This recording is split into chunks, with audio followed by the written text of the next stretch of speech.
তো রিহ্যাবিলিটেশন সেন্টারের একটা মূল সমস্যা যেটা যেটা আজকে আমি তুলে ধরতেছি, যেটা বাইরে থেকে বা বাইরের মানুষও জানে না, সবচেয়ে বড় সমস্যা হইল গিয়া পেশেন্টের গার্জিয়ানের সঙ্গে প্রপার কমিউনিকেশন। কিভাবে? যেমন আমরা সেন্টারে কোনো ড্রাগ এডিক্টে বা অ্যালকোহলিকরে আইনা দিল, আনিয়া দিয়া ভর্তি করে গেল, তারপরে 1.5 বছর কোনো গার্জিয়ান আমরা সেন্টারের সঙ্গে বা পেশেন্টের সঙ্গে কোনো সম্পর্ক রাখে না, অনেক সময় ফোনও তুলে না, কোনো ধরনের কমিউনিকেশন নাই। তো এটার কারণ হলো গিয়া অ্যালকোহলিক বা ড্রাগ এডিক্ট পরিবারে ইউজিং টাইমে অনেক যন্ত্রণা দেয়, এই কারণে হইতে পারে, অনেক কারণে টাকা পয়সারও ব্যবহার থাকতে পারে। কিন্তু সমস্যাটা হইল গিয়া আমরা সমস্যা পড়ে যাই। সমস্যাটা হইল গিয়া যেমন আমার এখানে প্রায় 24 জন পেশেন্ট আছে যারা 1 বছর থেকে আমরা এখানে কোনো ধরনের গার্জিয়ানের কোনো ধরনের কমিউনিকেশন নাই। বাসাতেও লোক পাঠাইয়া দেখছি, ফোন করিয়া দেখছি, কোনো ধরনের ইয়ে নাই। কিন্তু এখন আমরা কোনো ডিসিশন লইতে প্রবলেম হয়ে যায়। যেমন অনেক ধরনের একটা মানুষ তো রোগ হয়, অনেক ধরনের অসুখ হয়, অনেক ধরনের কোনো সমস্যা হইলে তো তখন আবার আমরা উপরে ব্যাপারটা হয়।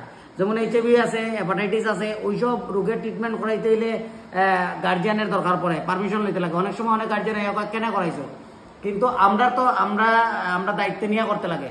তো আমরা অনেক সময় HIV ইয়ে করি, বা অনেকজন আছে আগের থেকে HIV মেডিসিন খায়, যারা বই বাসার থাকা যায়, বইটা পর্যন্ত আমরা দেয় না। একটা বই হয় HIV, যে বই ছাড়া মেডিসিন পাওয়া যায় না, বইটা পর্যন্ত আমরা দেয় না। সেই কারণে আমরা পরে সাফার করতে লাগে। তো এটা হলো রিহ্যাবিলিটেশনের সবচেয়ে বড় সমস্যা। অনেকজন পেশেন্ট থাকতে পারে, সব রিহ্যাবিলিটেশন যারা আমার মতো সেন্টারে আছে তারা সবাই আশা করি একমত হইব। অনেক ধরনের পেশেন্ট থাকতে পারে, কিন্তু অর্ধেকের চেয়ে বেশি পেশেন্ট গার্জিয়ান আইনা তো দিয়া যায় ভর্তি করে, তারপর দিকে আর কোনো খোঁজ খবর নেয় না। তো এটা হলো সমস্যা সবচেয়ে বড়।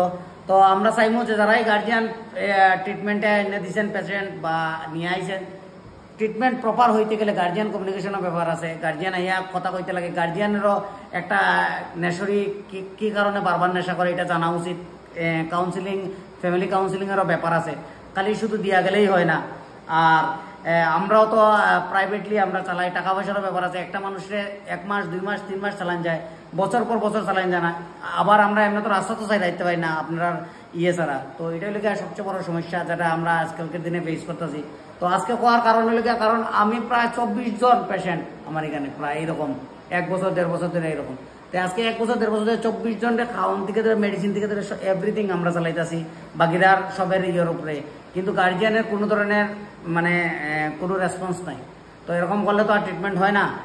আর শুধু রিহ্যাবিলিটেশন সেন্টারে কোনো ঘটনা হয়ে গেছে এটার লিয়া কেন্দ্র করে সবাই এই গেছে সেই গেছে প্রবলেম সবাই মনে করে। কিন্তু একটা পেশেন্ট আইন না দিলে, কোনো ধরনের দায়িত্ব না হলে, ভবিষ্যতে যদি কোনো রোগ সুখ তো মানুষের হয়, অনেক ধরনের রোগ সুখ হইলে কীটা করবো? সমস্যাটা তখন গিয়ে দাঁড়ায় যে রোগ সুখ হইলে কার ডিসিশনে আমরা চিকিৎসা করাইনি। আমরা তো করাই আমরা নিজের দায়িত্ব নিয়ে, কিন্তু গার্জিয়ানেরও ইনভলভমেন্ট দরকার লাগে। এতটুকুই, ধন্যবাদ।